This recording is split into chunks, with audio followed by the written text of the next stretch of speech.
ज्या पद्धतीने व्यक्त केला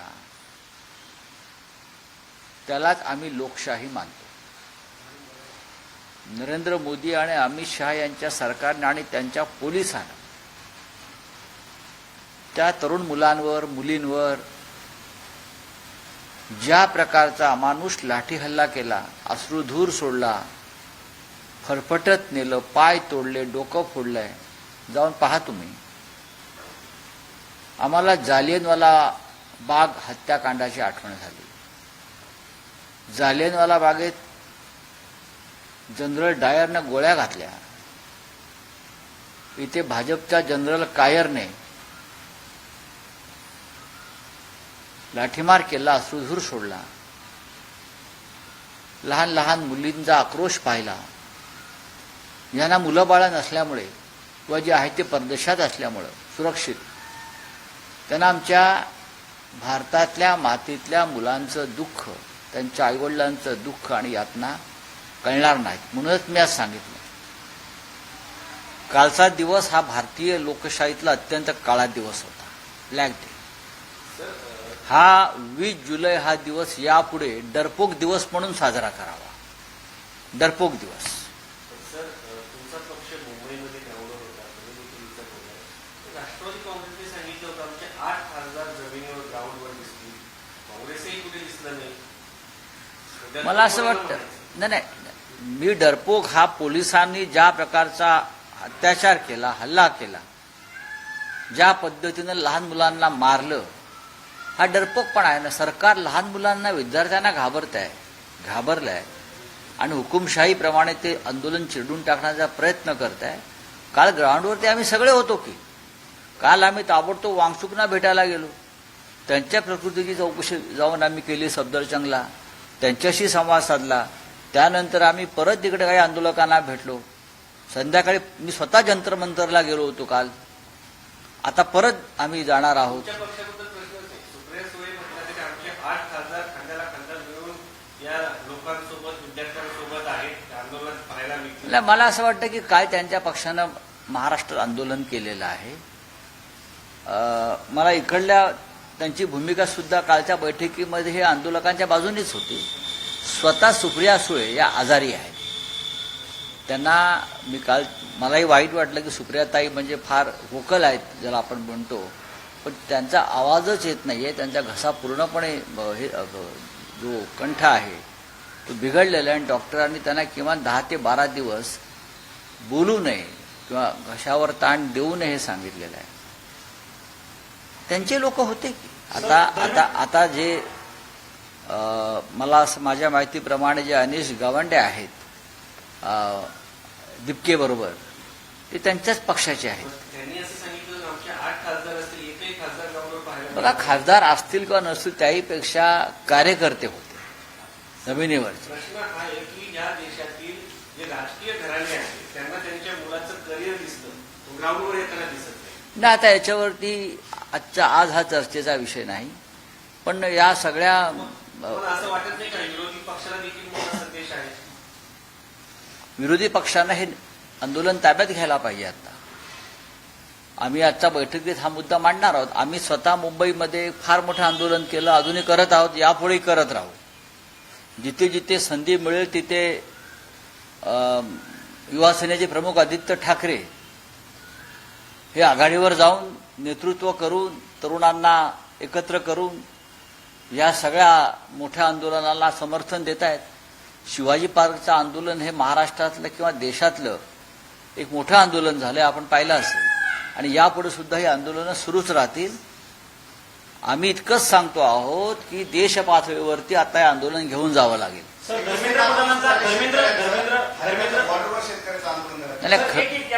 धर्मेंद्र प्रधानांचा एक काल व्हिडिओ समोर आलेला आहे. एकीकडे आंदोलन करत असताना असं धर्मेंद्र प्रधान निर्लज्ज आहेत ना, हे आमच्या जखमीवर मीठ चोळतायत. एका बाजूला तरुण मुलांवर, विद्यार्थ्यांवर, लहान मुलांवरती अमानुष लाठीचार करतायत आणि ज्यांच्या विरोधामध्ये आंदोलन सुरू आहे हे क्रूर आणि विकृतपणे हसत हसत बाहेर पडतायत, तोंडामध्ये काहीतरी चघळत. याचा अर्थ किती काळजी आहे याने या मुलांची. याला क्रौर्य म्हणतात आणि हे जे क्रौर्य आहे डरपोकपणातून निर्माण होतं. पण काल ही ठिणगी पडलेली आहे क्रांतीची, लक्षात घ्या, आणि हा वणवा पेटल्याशिवाय राहणार नाही. सर, देशाच्या एकीकडे आता शेतकरी देखील या आंदोलनामध्ये सहभागी होण्याची नाही, खरं म्हणजे शेतकरी कालच येणार होते. या शंभू बॉर्डरला काल हजारो शेतकरी जमा झाले होते आणि त्यांना सुद्धा या आंदोलनात सहभागी व्हायचं होतं. पण दिल्लीमध्ये जितका पोलीस फोर्स लावला त्यापेक्षा जास्त पोलीस फोर्स काल शंभू बॉर्डरला होता.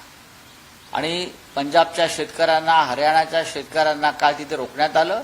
नाहीतर ते सुद्धा शेतकरी बांधव त्यांच्या मागण्यांसाठी विद्यार्थ्यांच्या आंदोलनामध्ये विलीन होणार होते. सर, तुम्ही मगाशी म्हटलं की आज याच्यावरती चर्चा होईल की विरोधकांनी या आंदोलनामध्ये सहभागी व्हायला पाहिजे. गोंधळाची स्थिती विरोधकांमध्ये अजून नाही. लोकांच्या, विद्यार्थ्यांच्या भावना त्यांच्यापर्यंत पोहोचत नाही. बघा, शिवसेना पक्षप्रमुख उद्धव ठाकरे यांचं असं मत आहे खरं तर की इतके संतप्त आहेत आणि या विद्यार्थ्यांच्यावरती अत्याचार आणि लाठीमार होऊन त्यांचं तर असं म्हणणं आहे की याच्यावरती भारत बंदचा पुकार केला पाहिजे विरोधी पक्षाने. राहुल गांधीला अजूनही बाब लक्षात येत नाहीये. नाही, राहुल गांधींच्या लक्षात येतं ना. राहुल गांधी स्वतः नीटच्या प्रकरणामध्ये सगळ्यात आधी आंदोलन त्यांनीच सुरू केलेलं आहे. राहुल गांधींनी या देशामध्ये नीटच्या विरोधामध्ये पहिला एल्गार जर कोणी पुकारला असेल, सभागृहामध्ये विद्यार्थ्यांना संबोधित करणं, अभिजित तितकेसारखं लाट्या-काट्या खाणं, याच्यात फरक वाटत नाही तुम्हाला? अजिबात फरक वाटत नाही. तुम्ही एक अजेंडा घेऊन जर माझ्याशी बोलता, तुमचं चॅनल मला माहिती आहे काय आहे ते, तुम्ही असं अजेंडा घेऊन जर बोलत असाल तर तुम्ही त्या आंदोलनाचा अपमान करता. हे मी ऑनलाईन सांगतोय. पण असं वाटत नाही की राजकीय नेत्यांच्या मुलांच्या करिअरसाठी ते मुलं बाहेर येत नाही?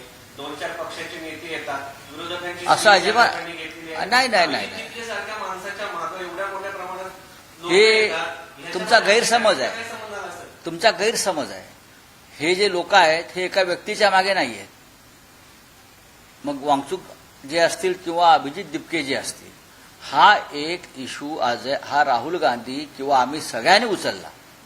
त्यातून ही लढाई सुरू झाली आणि त्या लढाईमध्ये तेल ओतण्याचं काम या देशाचे सरन्यायाधीश मायलॉर्ड सूर्यकांत यांनी केलं. हे समजून घ्या. त्याच्यामुळे भडका उडाला. प्रत्येक राजकीय नेता आणि राजकीय पक्ष नीट पेपर फुटीवर सगळ्यात जास्त रस्त्यावरती उतरला. खरं म्हणजे तुम्ही हे प्रश्न देवेंद्र फडणवीसना विचारला पाहिजे.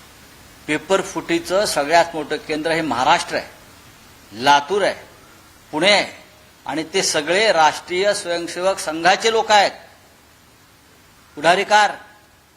कळलं? प्रश्न हा तुम्ही राज्याच्या, महाराष्ट्राच्या गृहमंत्री, मी ऐकतोय ना, मला तुम्ही प्रश्न विचारूच नका. हा जो विषय आहे हा महाराष्ट्राशी संबंधित आहे. देवेंद्र फडणवीस यांचं मुख्यमंत्री नाही, मी तर तुमच्या पक्षाचे खासदार म्हणतात की आदित्य ठाकरे आम्हाला भेटत नाही, ग्राउंडवर येत नाही. याच्यामध्ये काय संबंध आहे? तुम्ही व्यक्त होतात. प्रश्न आहे की विरोधकांचे प्रश्न मांडायला अभिजित दिपकेला अमेरिकेतून इथे यावं लागलं सर. नाही, असं काय नसतं. हा तुमचा प्रश्न, हळू बोलावं जरा. हा प्रश्न अत्यंत मूर्खपणाचा आहे. तुम्ही अभ्यास करून या. आदित्य ठाकरेच ग्राउंडवर आहेत. आदित्य ठाकरे अत्यंत ग्राउंडवरती आहेत. अमेरिकेतून कोणी आलं, लंडनवरनं कोणी आलं किंवा न्यूयॉर्कमधून कोणी आलं म्हणून आंदोलन होत नाही. आम्ही सगळे त्या आंदोलनाच्या पाठीशी आहोत म्हणून ते आंदोलन यशस्वी होत आहे. काल केजरीवाल आंदोलनामध्ये होते, काल समाजवादी पार्टीचे लोक आंदोलनामध्ये होते, काल भीम आर्मीचे नेते आंदोलनामध्ये होते, काल आमचे लोक आंदोलनामध्ये होते. आम्ही सातत्याने त्या आंदोलनाच्या पाठीशी आहोत. काल उद्धव ठाकरे यांनी किमान 25 वेळा याच्यावर त्यांच्याशी चर्चा केलेली आहे. आणि एक पत्रकारांना माझा सल्ला आहे, तुम्ही सरकारची गुलामगिरी करू नका. हे सरकार अत्यंत क्रूर आहे, हे सरकार अत्यंत निर्घृण आहे.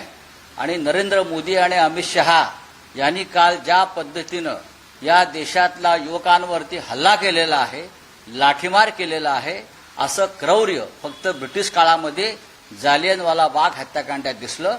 निशस्त्र मुलांवर, मुलींवर, त्यांच्या पालकांवर जे हल्ले केले त्याच्यामुळे या देशामध्ये एक जो असंतोष आणि उद्रेक झालेला आहे त्याचा सुद्धा विचार स्वतःला पत्रकार संबंधाच्या तरुणांनी केला पाहिजे. रावसाहेब, तुम्ही आता बोलताना म्हटले की भारत बंदची एक प्रकारे भारत बंद झाला पाहिजे अशा पद्धतीची उद्धव ठाकरेंची भूमिका आहे असं तुम्ही बोलताना म्हणाले.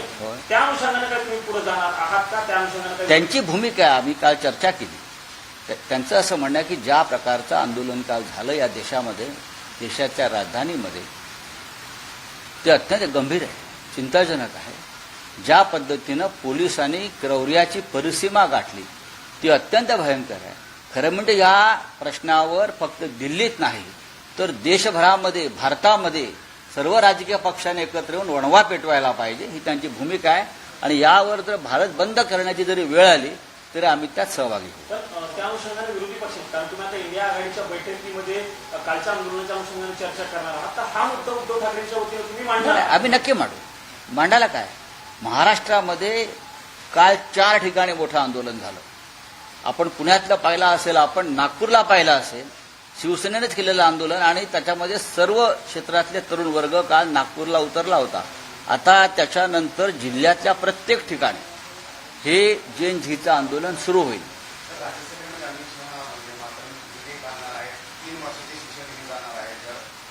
स्वतःला येतं का वंदे मातरम? किंवा त्यांचे जे नेते आहेत प्रधानमंत्री, ते टेलिप्रॉम्प्टर शिवाय वंदे मातरमची पूर्ण कडवी म्हणू शकतात का? त्यांनी म्हणून दाखवावं. सेंट्रल हॉलमध्ये आम्ही येतो, टेलिप्रॉम्प्टर शिवाय वंदे मातरम. देशामध्ये काय चाललंय आणि तुम्ही काय करताय? वंदे मातरमसाठी सक्ती करण्याची गरज नाही गृहमंत्रीजी. वंदे मातरम हा देशाचा आत्मा आहे आणि भारतीय राष्ट्रीय काँग्रेसच्या पहिल्या अधिवेशनामध्ये वंदे मातरमचं गाण वाजवलेलं आहे, तुम्ही नाही.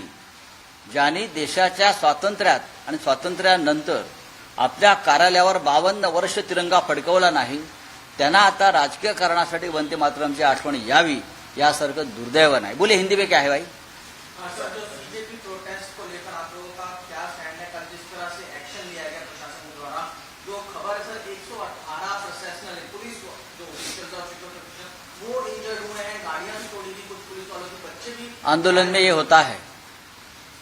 आंदोलन जब होता है, लाखों की संख्या में लोग आंदोलन, लोकतंत्र में आंदोलन का बहुत महत्व होता है.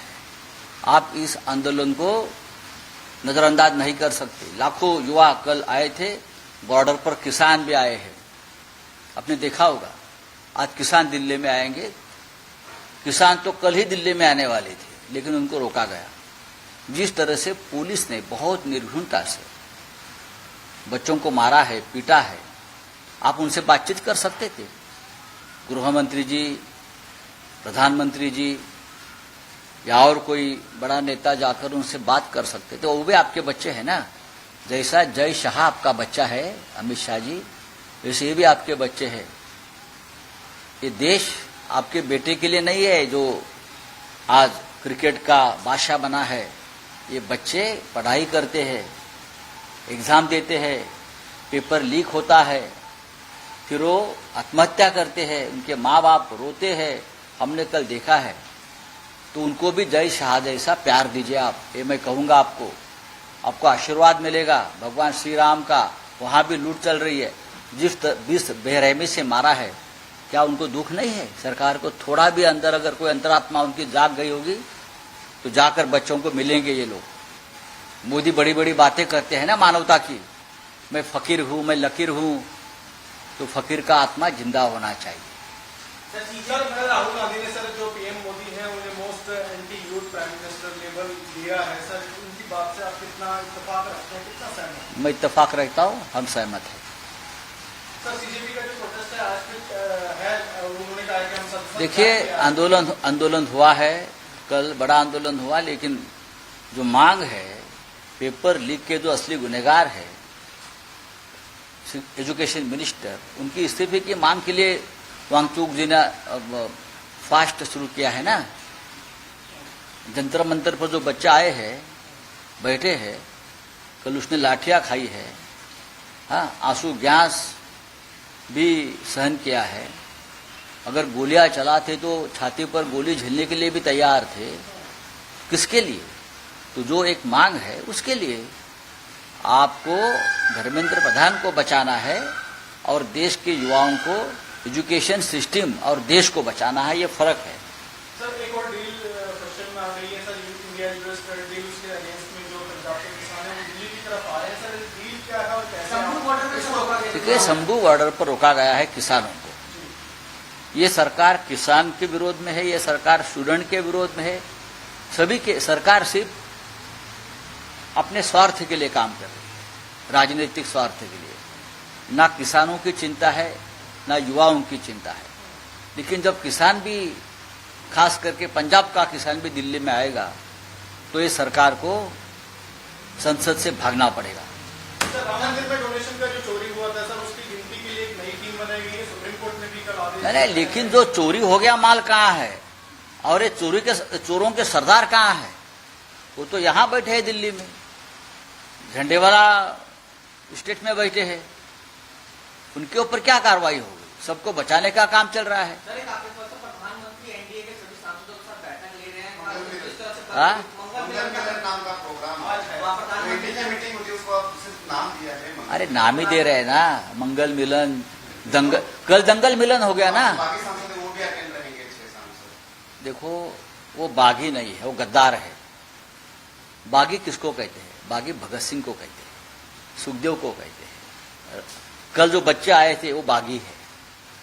कल जो लाखों बच्चे सड़क पर उतरे थे, आप उसको बागी बोल सकते हो। वो खरीदे हुए बच्चे नहीं है ना। जो 50-50 करोड़ में अपने आप को बेचने के लिए तैयार हो गए, वो गद्दार होते हैं, वो बागी नहीं है। जो अगर हमारे 6 सांसद वहां गए हैं वो गद्दार है और मंगल मिलन में जा रहे हैं। अगर वो कल दंगल मिलन में शामिल होते तो मैं उनको मान लेता। सर, मराठी सर, आता एनडीएची बैठक पार पडतीये, पंतप्रधान नरेंद्र मोदी स्वतः बैठकीला पोहोचले आहेत। आपल्या पक्षात जे 6 खासदार बंडखोर बाहेर पडले ते या बैठकीला उपस्थित। बघा, बंडखोर म्हणणं हा या देशातल्या आणि जगातल्या आतापर्यंतच्या क्रांतिकारक बंडखोरांचा अपमान आहे। ते गद्दार आहे। बंडखोर कोणाला म्हणाल? क्रांतीवीर वासुदेव बळवंत फडके बंडखोर होते। सुखदेव, राजगुरू, भगतसिंग, अशफाकुल्ला खां हे बंडखोर होते। काल लाखो विद्यार्थी जे रस्त्यावर उतरले नीट पेपर लीकच्या विरोधामध्ये आणि संसदेवर धडकले, ते लाखो विद्यार्थी बंडखोर होते, ते बागी होते।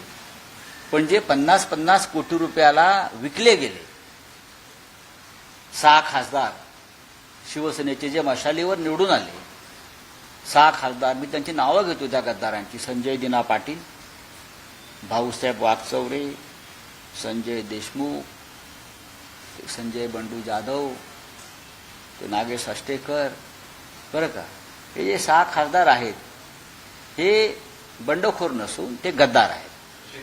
त्यांनी 50-50 कोटी रुपये घेतले आणि स्वतःचं ऑक्शन केला, लिलाव केला। त्याच्यामुळे ते जर त्या कुठल्या मंगल मिलनमध्ये गेले असतील तर त्यांचं मंगल त्याच्यातच आहे, गुलामी करण्यामध्ये। काल जे दंगल झाली ती दंगल मिलन होतं। अख्ख्या देशातून युवा आले आणि त्यांनी एक वैचारिक दंगल केली, संसदेवर धडकले। आम्ही त्यांना बंडखोर मानतो, आम्ही त्यांना बागी मानतो। शेतकऱ्यांना ताब्यात घेण्यात आले। बघा, हे सरकार दुसरं काय करू शकतं? हे सरकार, आता तुम्ही ह्याचाही दोष कोणाला देणार? शेतकरी आले, शेतकऱ्यांचे प्रश्न आहेत।